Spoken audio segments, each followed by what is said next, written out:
Hello friends, आज हम बात करेंगे चंडीगढ़ में आपकी वैकेंसी आई हुई है। ठीक है, चंडीगढ़ में वैकेंसी आई हुई है। देखेंगे किस सब्जेक्ट के लिए कितनी वैकेंसीज आपकी आई हुई है। ठीक है, देखिए अलग अलग सब्जेक्ट में नंबर ऑफ वैकेंसीज हैं। टोटल वैकेंसी आपकी कितनी है? 303।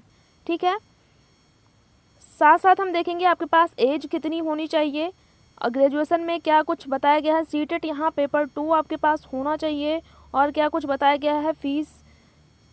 फीस कितनी लगेगी आपकी, ये भी साथ में हम देखेंगे। जो कुछ भी नोटिफिकेशन में है सारा कुछ हम देखेंगे। ठीक है, सिलेबस देखेंगे आपका कैसे होगा, पार्ट ए पार्ट बी में कितने क्वेश्चन आपके रहेंगे, निगेटिव मार्किंग है कि नहीं है, ये सारा कुछ हम इसमें देखेंगे। ठीक है, तो जल्दी से आए, आप देख लेते हैं इस नोटिफिकेशन में क्या कुछ है। अगर आप एलिजिबल हैं तो फॉर्म ज़रूर फिल करें।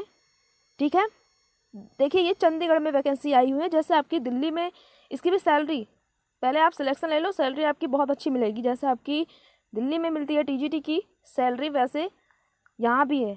ठीक है, तो देखिए क्लास को करेंगे हम स्टार्ट। इसमें देखिए opening date of application, form आपके कब से भरे जाएंगे? 26 फरवरी से, 26/2/2024। ठीक है, फॉर्म आपके 26 फरवरी से भरे जाएंगे। लास्ट डेट कब है? क्लोजिंग डेट ऑफ अप्लीकेशन 18 मार्च। ठीक है, 18 मार्च तक आपके फॉर्म भरे जाएंगे।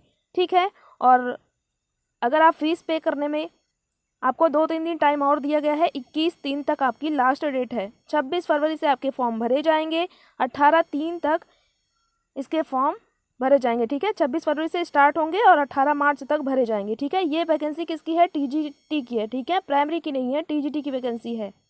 और इसमें आपके पास बीएड होना चाहिए। डिप्लोमा वाले जो बच्चे डीएलएड किए हुए हैं वो इसमें एलिजिबल नहीं है। ठीक है, जिनका बीएड होगा वो इसमें एलिजिबल हैं। अब देखिए इसमें अलग अलग सब्जेक्ट में अलग अलग वैकेंसीज़ हैं। देखिए यहाँ पे टोटल वैकेंसी 303 है।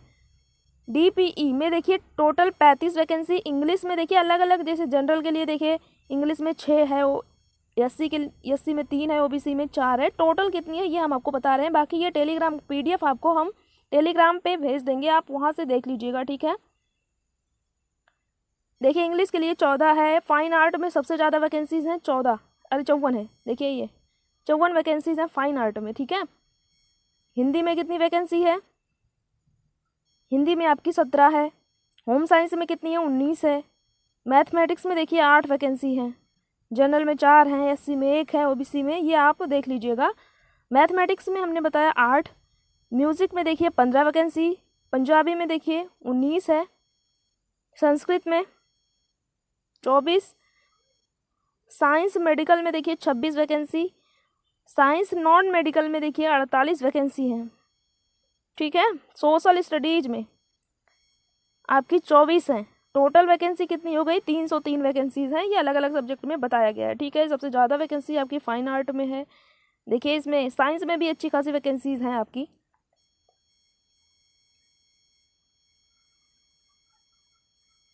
देखिए अब आपके पास देखिए essential qualifications for the post of TGT, qualifications आपके पास देख लेते हैं क्या क्या होना चाहिए। देखिए सब्जेक्ट जनरल साइंस में देखिए क्या होना चाहिए आपके पास। देखिए ग्रेजुएशन होना चाहिए आपके पास। ग्रेजुएशन आपने किया हो तो उसमें फिजिक्स, केमिस्ट्री और मैथ आपके पास होना चाहिए। ठीक है, और 50% आपका ग्रेजुएशन में होना चाहिए। ठीक है, ये पहली बात है। दूसरी बात क्या कहा जा रहा है? जो आपने बीएड किया हो, बीएड जहाँ से किया हो, एनसीटीई द्वारा आपका इंस्टीट्यूट हो, उसके बाद वहाँ टीचिंग सब्जेक्ट जो है वो आपका मैथ और साइंस, मैथ या साइंस एक होना चाहिए टीचिंग सब्जेक्ट। ठीक है, और बीएड में भी आपका 50% होना चाहिए। ये दूसरी बात है। तीसरी बात यहाँ पे कही जा रही है pass in central teacher eligibility test, आपका सीटेट पेपर 2 पास आउट होना चाहिए टीजीटी के लिए। ठीक है, बात समझ में आई? तो ये तीनों बात आप ध्यान रखिएगा। अलग अलग सब्जेक्ट में आपको अलग अलग बताया गया है। ठीक है, जनरल साइंस मेडिकल वालों के लिए यहाँ बताया गया है ग्रेजुएशन में आपको 50% होना चाहिए। अगर आप जनरल साइंस मेडिकल के लिए डाल रहे हैं तो आपका जो है ग्रेजुएशन में जूलॉजी, बॉटनी और केमिस्ट्री होनी चाहिए।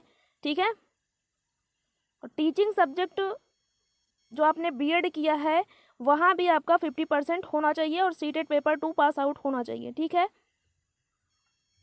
और करके बताया गया है BSc B.Ed 50% होना चाहिए, सीटेट पेपर 2 पास आउट होना चाहिए, ठीक है। सोशल साइंस में देखिए क्या होना चाहिए। सोशल साइंस में बताया गया ग्रेजुएशन 50% में आपका 50% हो ग्रेजुएशन में देखिए कम से कम आपका कहा जा रहा है, इसमें से देखिए 7 सब्जेक्ट दिए गए हैं, 7 सब्जेक्ट दिए गए हैं, इसमें से आपका कोई 2 सब्जेक्ट होना चाहिए, ठीक है। ये कहा जा रहा है, देखिए 7 सब्जेक्ट हैं, इलेक्टिव सब्जेक्ट 2 सब्जेक्ट आपके पास इसमें से होना चाहिए, हिस्ट्री हो, पॉलिटिकल साइंस हो, इकोनॉमिक्स हो, ज्योग्राफी, सोशियोलॉजी, ठीक है। इसमें से आपका 2 सब्जेक्ट होना चाहिए, तभी आप सोशल साइंस के लिए डाल सकते हो। जो आपने डिग्री B.Ed किया हो उसमें भी आपका 50% होना चाहिए। टीचिंग सब्जेक्ट में आपका सोशल स्टडीज या सोशल साइंस होना चाहिए, पास सीटेट पेपर 2 होना चाहिए। जो हमने पहले सब्जेक्ट में बताया वही सेम है, बस आप अपने सब्जेक्ट के लिए देख लीजिए। अब देखिए मैथमेटिक्स के लिए क्या होना चाहिए। मैथमेटिक्स में ग्रेजुएशन आपके पास मैथमेटिक्स से हो, 50% होना चाहिए, B.Ed किया हो आपने, टीचिंग सब्जेक्ट में आपका मैथमेटिक्स रहा हो, सीटेट पेपर 2 आपका पास आउट होना चाहिए। इंग्लिश के लिए ऐसे सेम बताया गया है कि ग्रेजुएशन में आपका होना चाहिए 50%, आपने डिग्री जो भी की हुई है उसमें आपका टीचिंग सब्जेक्ट इंग्लिश रहा हो, ठीक है। सीटेट पेपर 2 पास आउट होना चाहिए। सेम हिंदी वालों के लिए वही बताया गया है, पंजाबी वालों के लिए बताया गया है, संस्कृत वालों के लिए ये बताया गया है, ठीक है। आप देख लीजिएगा, ये आपको PDF जो है वो टेलीग्राम चैनल पर मिल जाएगा। फाइन आर्ट्स के लिए क्या होना चाहिए यहाँ पे बताया गया है, होम साइंस के लिए बताया गया है, ठीक है।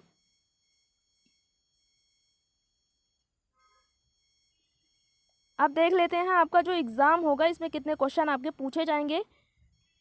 पार्ट A पार्ट B करके है, ठीक है। देखिए पार्ट ए में आपका 50 क्वेश्चन रहेगा और पार्ट B में जो आपका सब्जेक्ट रहेगा, अगर आप मैथ से डाल रहे हो तो मैथ आपका 100 क्वेश्चन रहेगा। जो भी सब्जेक्ट होगा वहाँ से, इंग्लिश है तो इंग्लिश से 100 क्वेश्चन, हिंदी है तो हिंदी से 100 क्वेश्चन, ठीक है। स्पेसिफिक जो भी आपका सब्जेक्ट TGT के लिए जिससे आप अप्लाई कर रहे होंगे, साइंस है तो साइंस रहेगा, ठीक है। बाकी 50 क्वेश्चन ये सबके लिए सेम रहेगा। 50 क्वेश्चन में देखिए क्या रहेगा, यहाँ बताया गया, देखिए टोटल क्वेश्चन कितने हैं, 150। मार्क्स कितने मिलेंगे आपको, 150 ही मिलेंगे। पार्ट A में 50 मिनट मिलेगा और 50 ही क्वेश्चन रहेंगे। पार्ट B में आपको 100 मिनट मिलेंगे और 100 क्वेश्चन रहेंगे, ठीक है। पार्ट A में देखिए 12 क्वेश्चन आपके देखिए GA से रहेगा, रीजनिंग से रहेगा और मैथ से रहेगा, एकदम जनरल मैथ है। 12 क्वेश्चन आपके यहाँ से रहेंगे। ICT से आपके 12 क्वेश्चन रहेंगे। टीचिंग एप्टीट्यूड से और पेडागोजी से 12 क्वेश्चन रहेंगे। और लैंग्वेज से देखिए Hindi, English, Hindi, Punjabi language comprehension से देखिए 14 क्वेश्चन आपके रहेंगे। यहाँ पे बताया गया है 5 क्वेश्चन इंग्लिश से रहेंगे, 5 क्वेश्चन हिंदी से और पंजाबी से 4 क्वेश्चन रहेंगे, ठीक है। और ये 100 क्वेश्चन आपका, अगर मैथ है तो मैथ, जो भी आपका सब्जेक्ट रहेगा वहाँ से, साइंस है तो साइंस का 100 क्वेश्चन रहेगा, तो टोटल 150 क्वेश्चन पूछे जाएंगे। निगेटिव मार्किंग भी है, देख लीजिएगा यहाँ 0.25 की निगेटिव मार्किंग है, ठीक है। क्वालिफाइंग आपको कब माना जाएगा, जब आपका 40% आ जाएगा तभी आप क्वालिफाइंग एग्ज़ाम, अगर आप इससे कम आता है तो आप पास आउट नहीं होंगे, तो मेरिट में कैसे आएंगे, ठीक है। देखिए यहाँ एक चीज़ बहुत अच्छी बात, हर जगह ये नहीं बताई जाएगी। देखिए इसमें बताया गया, अगर आप TGT देखिए नॉन मेडिकल से फॉर्म फिल कर रहे हो तो इसमें से फिजिक्स से 33 क्वेश्चन रहेंगे, 33 क्वेश्चन आपके केमिस्ट्री से रहेंगे, मैथमेटिक्स से 34 क्वेश्चन रहेंगे। TGT साइंस मेडिकल से अगर आप डाल रहे हो तो बॉटनी के 33 क्वेश्चन, जूलॉजी के 33 और केमिस्ट्री से 34 क्वेश्चन, ये भी आपको यहाँ बताया गया है। TGT सोशल साइंस के लिए डाल रहे हो तो पॉलिटिकल साइंस देखिए 25 क्वेश्चन, इकोनॉमिक्स से 25 क्वेश्चन, हिस्ट्री से 25 क्वेश्चन, ज्योग्राफी के 25 क्वेश्चन, ठीक है, ये आपको बताया गया है। एग्जामिनेशन जो आपका देखिए एग्जाम होगा वो दोनों लैंग्वेज में होगा, हिंदी और इंग्लिश में होगा, ठीक है, दोनों लैंग्वेज। एज लिमिट देखिए, एज के बारे में देख लेते हैं, क्या होनी चाहिए आपकी एज। मिनिमम 21 एज, मिनिमम जो कहा जा रहा है वो 21 होनी चाहिए और मैक्सिमम आपकी 37 साल एज होनी चाहिए, ठीक है। 1/1/2024 तक आपकी एज 37 साल से ज़्यादा ना हो, ठीक है। बाकी आपको SC OBC के लिए जैसे छूट मिलती है वैसे यहाँ पे छूट दी गई है, जनरल का 37 साल बताया गया है, ठीक है। वेबसाइट आपकी क्या है, वेबसाइट आपकी ये दी गई है, देखिए www.chdeducation.gov.in ये वेबसाइट है इनकी, यहाँ से आप जाके फॉर्म फिल कर सकते हो, ठीक है। फीस देखिए यहाँ पे बताई गई है 1000 फीस है, बाकी एससी के लिए 500 यहाँ बताया गया है। ठीक है, बाकी ये तो हमने आपको बता ही दिया कि फॉर्म फिलिंग आपकी 26 से है फरवरी से, और लास्ट डेट आपकी 18 मार्च है। सारा कुछ हमने बता दिया है। फिर भी अगर आपको कुछ भी डाउट है तो कमेंट बॉक्स में पूछिएगा, और ये पीडीएफ आपको टेलीग्राम चैनल पे मिल जाएगा। देखिए नंबर ऑफ वैकेंसीज तो बहुत आ रही हैं, 24 में बहुत वैकेंसी आई। देखिए अजमेर में वैकेंसी आई टीजीटी की आपकी, ठीक है, बिहार में आई, बिहार 3.0 आपका मार्च में हो रहा है, 3.4 भी आपका बिहार में आएगा, वो कब आएगा, अगस्त में आएगा। 3 वैकेंसी ये हो गई। दिल्ली में वैकेंसी आई हुई 4 वैकेंसी, देखिए अभी हमने हाल फिलहाल में हमने आपको बताया भी है। ठीक है, ये सारी वैकेंसीज आई हुई हैं। तो वैकेंसीज देखिए 4 वैकेंसीज तो हमने अभी बता दी। यूपी के लिए अगर देखिए जो बच्चे यूपी के हैं तो यूपी में वैकेंसीज नहीं आई हैं, अब अभी वहाँ बताया जा रहा है कि अभी वहाँ वैकेंसी है भी नहीं। ठीक है, तो जो भी वैकेंसी आ रही है उसको आप तैयारी करें। अभी आपने सीटेट दिया होगा, अगर आपका सीटेट पेपर 2 में 90 नंबर है तो आप फॉर्म फिल कर सकते हो। ठीक है, सीटेट पेपर 2 आपका पास आउट होना चाहिए। सीटेट का रिजल्ट भी आने वाला, आंसर की तो आ ही गई है। हमने सब वैकेंसीज़ के बारे में, देखिए यहाँ पे आपको कोई भी वैकेंसी आती है तो बताया जाता है। उस प्लेलिस्ट का लिंक आपको नीचे डिस्क्रिप्शन बॉक्स में मिल जाएगा, आप वहाँ से जाके देख लीजिएगा। ठीक है, इससे रिलेटेड अगर कोई भी वैकेंसी लेकर कोई भी अपडेट आता है तो आपको इस चैनल के माध्यम से बताया जाता है। तो चैनल से जुड़े रहें। पहली बार आए हो तो सब्सक्राइब ज़रूर करें ताकि आपको नेक्स्ट वीडियो का नोटिफिकेशन भी मिल जाए। ठीक है, तो अगर आप एलिजिबल हैं तो फॉर्म ज़रूर फिल करिएगा। मिलेंगे हम दूसरी क्लास में।